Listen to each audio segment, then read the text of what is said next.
बिस्मिल्लाहिर्रहमानिर्रहीम। हम specific heat capacity की डायमेंशन मालूम करते हैं। तो हम ये जानते हैं कि हमारे पास एक फॉर्मूला है, that is Q is equal to M C delta T. और यहाँ से मैं स्पेसिफिक हीट कैपेसिटी को लिख सकता हूँ C is equal to Q over M delta T. Temperature के लिए हम इसे कैपिटल टी लिख सकते हैं, स्मॉल टी हो तो भी कोई मसला नहीं है, हम इसे टेम्परेचर कहेंगे।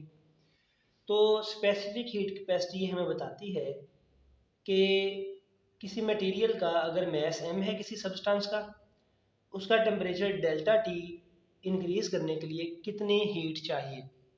तो ये यहाँ पे हीट है, ये टेम्परेचर है और ये मैस है, और ये जो हीट है इसको हम एनर्जी भी कह सकते हैं। तो मैं यहाँ से स्पेसिफिक हीट कैपेसिटी के लिए जो सिंबल सी है इसको लिख सकता हूँ। क्यू को मैं लिख देता हूँ यहाँ पे, दिस इज एनर्जी, ये है मैस और ये है साथ टेम्परेचर।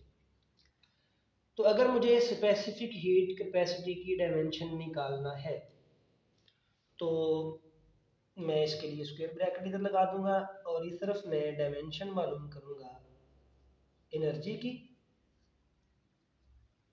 मैस की और टेम्परेचर की डायमेंशन।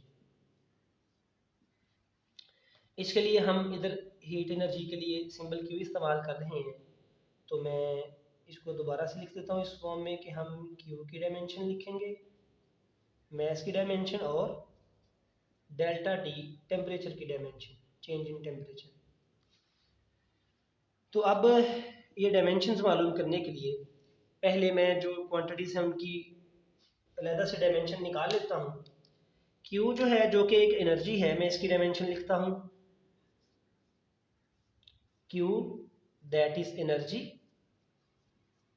इसकी डायमेंशन निकालनी हो तो हम जानते हैं कि एनर्जी जो है वो वर्क डन के इक्वल होती है। वर्क का यूनिट भी जॉल है, एनर्जी का यूनिट भी जॉल है, हीट एनर्जी है क्यू। तो अगर मैंने एनर्जी की डायमेंशंस निकालनी है तो मैं एनर्जी की डायमेंशन को वर्क से कैलकुलेट कर सकता हूँ, और वर्क के लिए मैं लिख सकता हूँ फोर्स इनटू डिस्प्लेसमेंट। तो अब मैं ये डायमेंशन निकाल लेता हूँ हीट एनर्जी की। यहाँ से फोर्स हम लिखते हैं ma और डिस्प्लेसमेंट है d। फर्दर हम देखें तो ये mass m, acceleration base quantity नहीं है, इसको मैं लिखूंगा वेलोसिटी ओवर टाइम, और ये डिस्प्लेसमेंट है तो मैं इसको फर्दर लिखता हूँ m ओवर t, और वेलोसिटी के लिए लिख दिया मैंने डिस्प्लेसमेंट ओवर टाइम और ये साथ डिस्प्लेसमेंट। तो ये बनेगा मैस m d स्क्वेयर और t स्क्वेयर। तो अब मैंने इस एनर्जी को बेस क्वांटिटीज में कन्वर्ट कर लिया।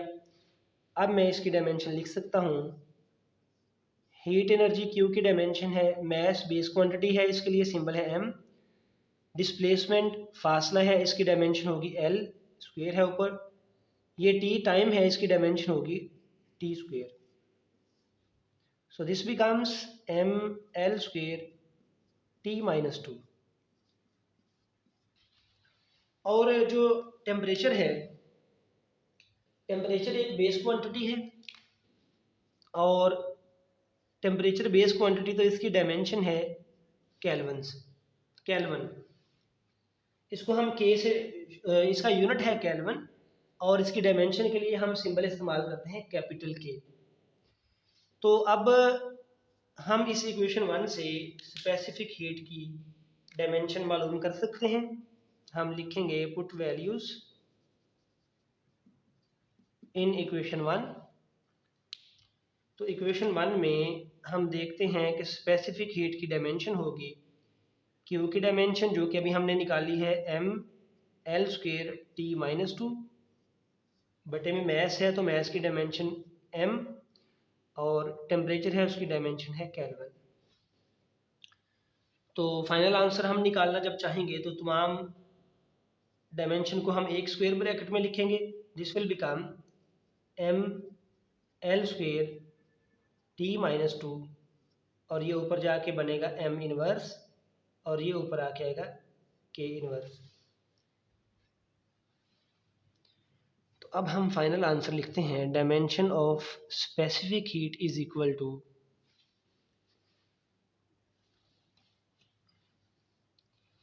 ये एम, ये सबको कंबाइन करके एक ब्रैकेट में लिखेंगे, हम लिखेंगे एम, इसकी पावर 1 है, ये जब एम इस ब्रैकेट में लिखेंगे इसकी पावर है -1, एल स्क्वेयर टी -2, और ये है के -1।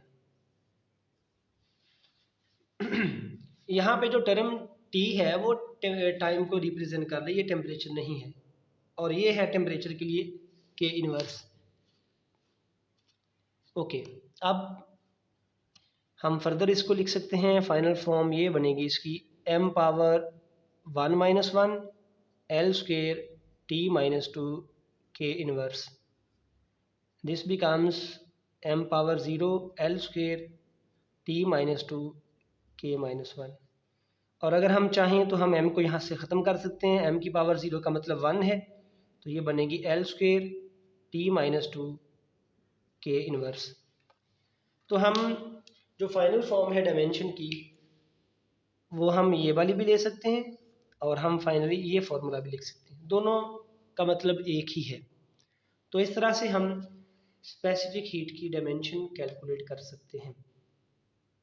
और एक चीज़ देख लें कि कुछ बुक्स में, कुछ फार्मूलाज में यहाँ पे सी की जगह पे एस का सिंबल इस्तेमाल किया हुआ, सी की जगह पे एस लिखा हुआ है, तो आप यहाँ पे एस लिख दें तो हम एस में कन्वर्ट कर सकते हैं, जो कि स्पेसिफिक हीट का सिंबल हो सकता है। तो सी से रिप्रेजेंट कर ले या एस से कर ले, कोई फ़र्क नहीं पड़ता, डायमेंशन सेम ही होगी जो कि हमने कैलकुलेट कर ली है।